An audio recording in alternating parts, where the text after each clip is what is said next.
الحمد لله رب العالمين والصلاة والسلام على سيدنا محمد الأمين وعلى آله وصحبه ومن تبعهم بإحسان إلى يوم الدين. Voilà, on est vers la fin du livre Ash-Sharh al-Qawim ala as-Sirat al-Mustaqim.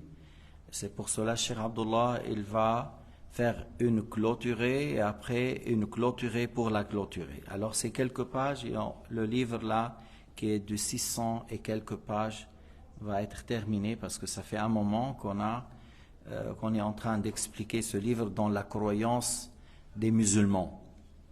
خلاصة ما مضى من الأبحاث أن من عرف الله ورسوله ونطق بالشهادتين ولو مرة في العمر ورضي بذلك اعتقادا فهو مسلم مؤمن. Alors, les résumés de ce qu'on vient de dire dans les sujets abordés de les débuts de livre, que celui qui a connu Allah comme il convient à lui, c'est-à-dire il a connu qu'Allah est le créateur, qu'Allah Ta'ala est l'unique, qu'Allah Ta'ala existe sans début, sans fin, qu'Allah Ta'ala ne ressemble pas à ses créatures, qu'Allah Ta'ala n'a besoin de rien, qu'Allah Subhanahu wa Ta'ala est le Tout-Puissant, rien n'est difficile pour lui, qu'Allah Subhanahu wa Ta'ala est prédestine pour toutes les créatures, rien ne se passe sans sa volonté.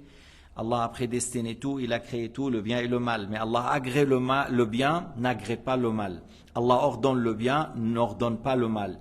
Mais les bons actes et les mauvais actes, la croyance et la mécréance, tout est prédestiné par Dieu, tout est créé par Dieu. Mais seulement, il faut faire attention qu'Allah Ta'ala nous a pas ordonné de désobéir ni de mécroire. Et il faut croire qu'Allah Ta'ala a les attributs de la vue, de l'ouïe et de la parole, mais ces attributs ne sont pas comme nos attributs. Nous, on parle avec la langue, avec la respiration et les lettres, et nous entendons avec un organe, et nous voyons avec un organe. Or, Allah subhanahu wa ta'ala n'est pas encore, ne ressemble pas à ses créatures. Et il faut croire qu'Allah Ta'ala qui a créé le monde existe avant le monde. Celui qui a créé le monde existe avant le monde, c'est-à-dire il existe sans place, sans comment. Parce que les cieux et les places et les directions sont parmi les créatures. Et Allah a créé tout ça. Il existe avant et il n'était pas dans une place et il n'était pas dans une direction. Et on ne dit pas non plus qu'Allah, il s'assoit sur le trône est une créature, le trône a besoin de Allah, Allah n'a besoin de rien.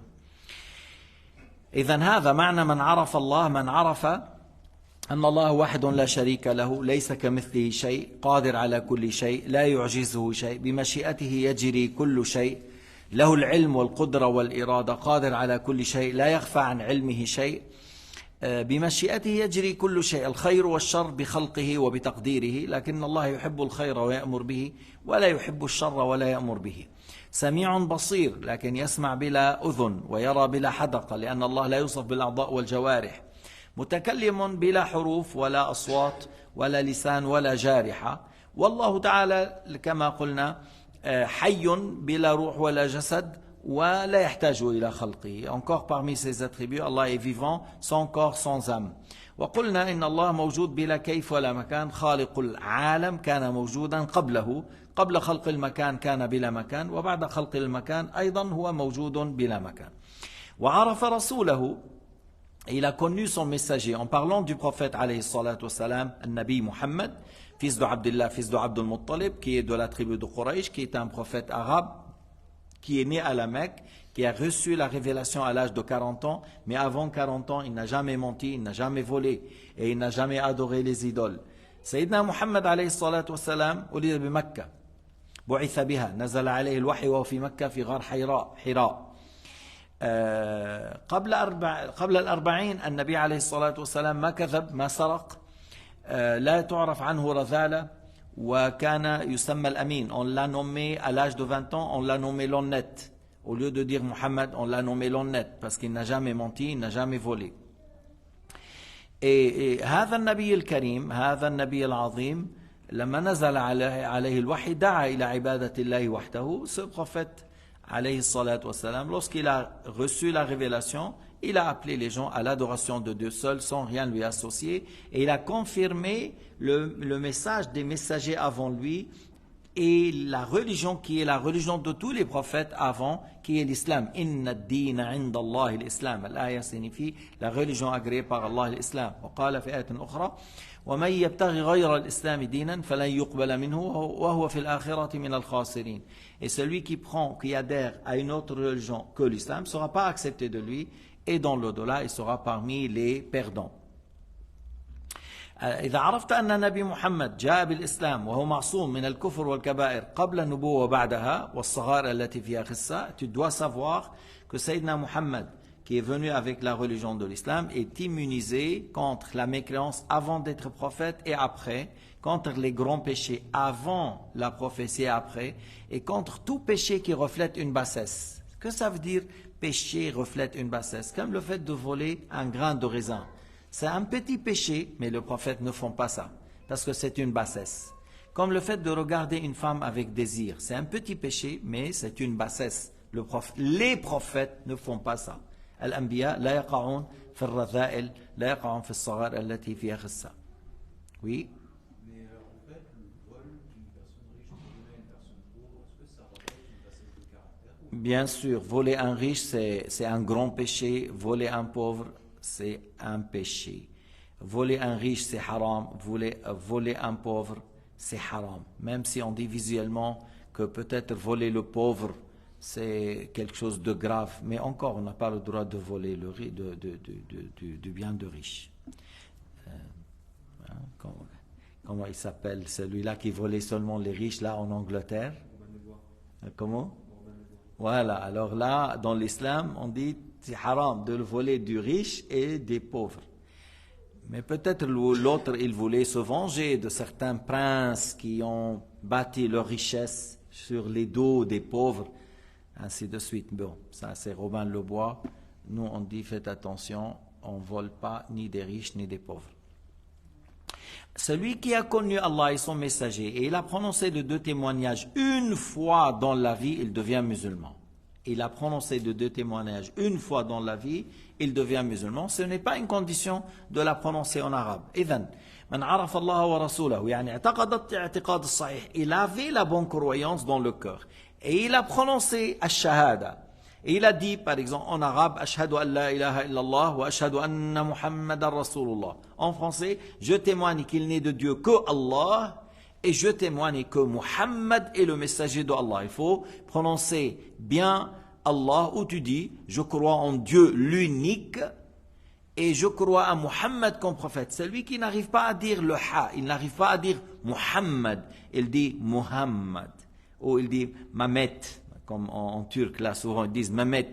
Mais le nom du prophète Mohammed, c'est pas Mehmet. C'est pas Mehmet, c'est Muhammad. Et c'est pas Muhammad. C'est Muhammad avec le ha. S'il n'arrive pas à prononcer le ha, il y a un autre nom pour le prophète Mohammed, Abul Qasim. Abul Qasim, Abul Qasim. Hein, c'est un autre nom à Sayyidina Muhammad, Abul Qasim. Tu dis Abul Qasim est prophète de Dieu. Abul Qasim est prophète de Dieu, c'est valable. Les gens بيقول مرة واحدة parce qu'une fois on prononce, on devient musulman, après les 2 témoignages sont obligatoires dans la prière. Après les 2 témoignages sont obligatoires dans la prière. Lorsque tu dis At-Tahiyyatu Lillah, dans la 2e tashahhud, tu dois dire At-Tahiyyat et tu dois dire Ashhadu an la ilaha illallah wa ashhadu anna Muhammadan Rasulullah. Mais c'est pas pour rentrer dans l'islam, c'est pour la prière. Mais pour entrer dans l'islam, on témoigne une fois pour embrasser l'islam. Si tu es rentré dans l'islam, tu ne vas pas dire une 2e fois pour rentrer dans l'islam, non. Après, tu la répètes pour la récompense. إذا تشهد الإنسان ليدخل في الإسلام خلاص مرة واحدة صار مسلما ثم بعد ذلك إذا أراد أن يعيدها للثواب ليس ليدخل ما هو دخل. Une fois qu'il est rentré, il est rentré. Sauf s'il a mécru. Comment il a mécru? Il a insulté Dieu ou un prophète, ou il s'est rébellé contre Dieu, ou il a cru qu'Allah est une lumière, ou il a cru qu'Allah est un corps, ou il a insulté un prophète, ou il a insulté une loi. Alors là, il a mécru, il faut revenir à l'islam par les 2 témoignages. Et c'est pas valable de dire astaghfirullah, c'est pas valable de dire je demande pardon à Dieu. Il faut demander, il faut qu'il prononce ash-shahada, al-kalima, avant de dire astaghfirullah. إذن من وقع في الكفر يعيد الشهادتين لأن الكفر هو باب الخروج من الإسلام والشهادة هي باب الدخول. La mécréance, c'est la porte pour sortir de l'islam, c'est la mécréance. La porte pour entrer, c'est les deux témoignages. C'est pas le mot astaghfirullah, c'est pas le mot, le fait de dire je demande pardon à Dieu. Non, on revient à l'islam par les deux témoignages.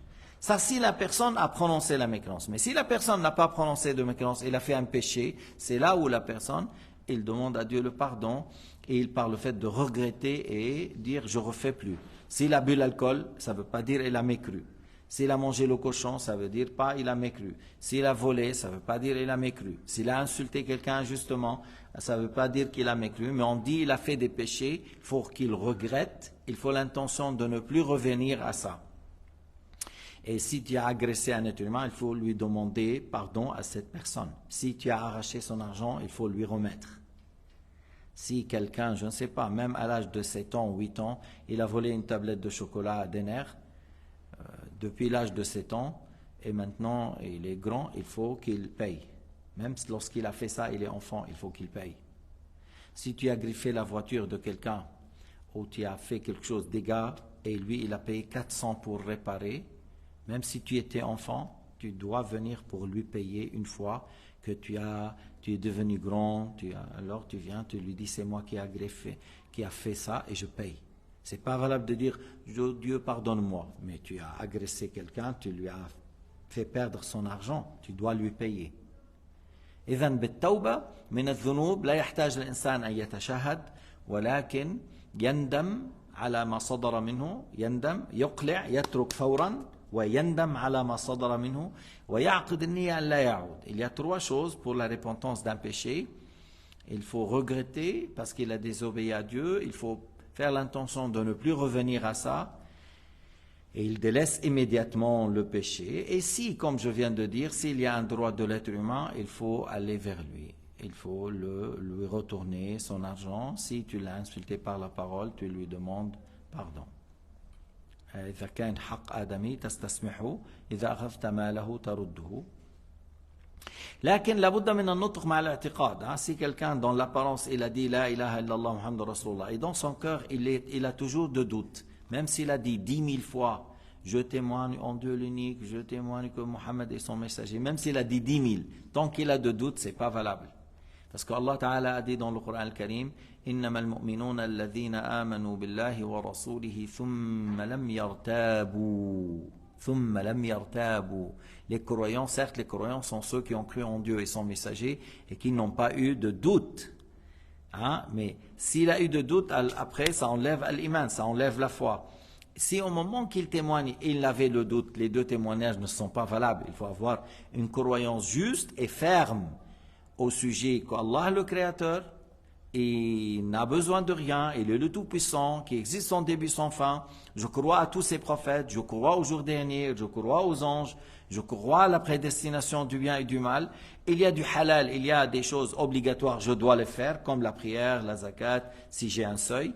Il y a des choses interdites, comme la consommation de l'alcool, comme du vol, comme la fornication, comme le fait de faire du mal aux parents. Il y a des choses interdites, il faut les délaisser. C'est comme ça qu'on pratique l'islam. Et tout compte vers la fin. C'est-à-dire, tout est lié à la fin. Sur quel état il est mourir. C'est possible que quelqu'un vit 80 ans dans la mécréance. Avant de mourir 1 heure ou 5 heures ou 1 jour ou 2 jours, il embrasse l'islam, il regrette, il rentre dans l'islam. L'islam efface tout ce qu'il a fait auparavant. Et c'est possible que quelqu'un, ça fait 80 ans, il est sur l'islam, il pratique, il prie, et avant de mourir, il mécroit. Ça arrive, oui, ça arrive. Il y a des gens qui ont été dans la mosquée, qui faisaient l'adhan, l'appel à la prière et la prière. Et sur le lit de la mort a mécru. Sur le lit de la mort a mécru. À la firash al-maut kafar. On a dit pourquoi, qu'est-ce qu'il faisait? C'était des gens qui espionnaient les gens. Il espionnait les gens. Il espionnait les musulmans. Qu'est-ce qu'il a comme défaut? Qu'est-ce qu'il a un problème? Et voilà, Et ça, c'est un grand péché. Et si tu divulgues ça, encore c'est grave, c'est grand péché. Et le fait de faire tout le temps, ça durcit le cœur sur le lit. Et là, il a renié le Coran parce que son cœur est devenu très dur. Et tu vois, il a osé mécroire avant la mort. Alors, c'est pour cela on doit faire attention de ne pas insister sur les péchés et le haram, les choses interdites. Et il ne faut pas faire des choses pareilles, faire du mal aux parents, faire du mal aux voisins, ou, comme je viens de dire, espionner les gens, ou faire les choses pour plaire aux gens. On dit l'ostentation. J'aime que les gens me louent, j'aime que les gens parlent de moi.